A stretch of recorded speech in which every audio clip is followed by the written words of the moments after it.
Panduan penggunaan dana desa untuk ketahanan pangan. Berdasarkan Perpres nomor 104 tahun 2021, dana desa ditentukan penggunaannya paling sedikit 20% untuk program ketahanan pangan, paling sedikit 40% untuk bantuan langsung tunai desa, paling sedikit 8% untuk dukungan pendanaan penanganan COVID-19, dan sisanya untuk program sektor prioritas lainnya. Ketahanan pangan termasuk ke dalam prioritas penggunaan dana desa tahun 2023 sesuai Permen Desa PDTT nomor 8 tahun 2022 sebagai program prioritas nasional sesuai kewenangan desa, yaitu pada poin ketahanan pangan nabati dan hewani. Jadi apa sih ketahanan pangan itu?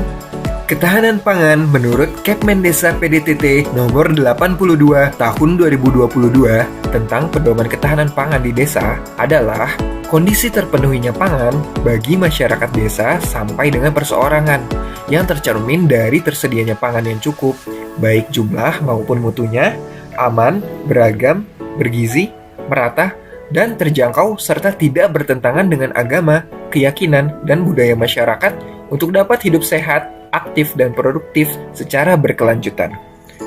Kebijakan ketahanan pangan di desa merujuk pada upaya pencapaian SDGs desa, utamanya pada terwujudnya Tujuan 1, Desa Tanpa Kemiskinan, Tujuan 2, Desa Tanpa Kelaparan, Tujuan 3, Desa Sehat dan Sejahtera, Tujuan 9, Infrastruktur dan Inovasi Desa Sesuai Kebutuhan, Tujuan 14, Desa Peduli Lingkungan Laut, Tujuan 15, Desa Peduli Lingkungan Darat, Tujuan 17, Kemitraan untuk Pembangunan Desa, dan Tujuan 18, Kelembagaan Desa Dinamis dan Budaya Desa Adaptif. Indikator ketahanan pangan di desa terbagi menjadi 3 unsur, yaitu ketersediaan pangan di desa, keterjangkauan pangan di desa, dan pemanfaatan pangan di desa. Program ketahanan pangan dapat dibiayai menggunakan APBDes, baik melalui dana desa ataupun sumber lainnya. Langkah-langkah pemanfaatan dana desa untuk ketahanan pangan di desa yaitu dengan 1. Memastikan program kegiatan yang direncanakan merupakan kewenangan desa.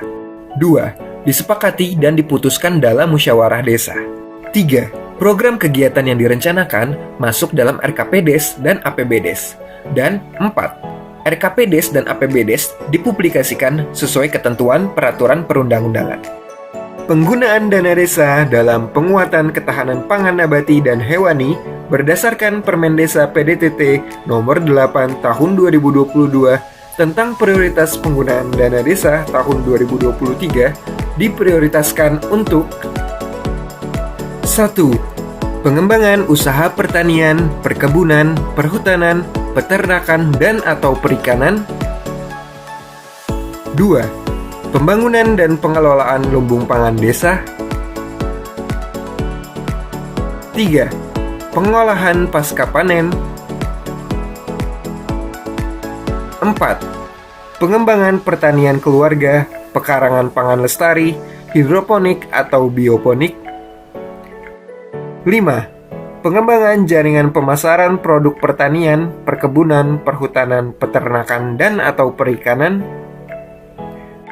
6. Pengembangan usaha atau unit usaha BUMDes atau BUMDes bersama yang bergerak di bidang pangan nabati dan atau hewani, termasuk namun tidak terbatas pada penguatan atau penyertaan modal. Dana desa juga dapat digunakan untuk penguatan ketahanan pangan lainnya yang sesuai dengan kewenangan desa dan diputuskan dalam musyawarah desa. Panduan ini harapannya dapat menjadi acuan bagi desa dalam penggunaan dana desa untuk program ketahanan pangan di desa. Salam Apik.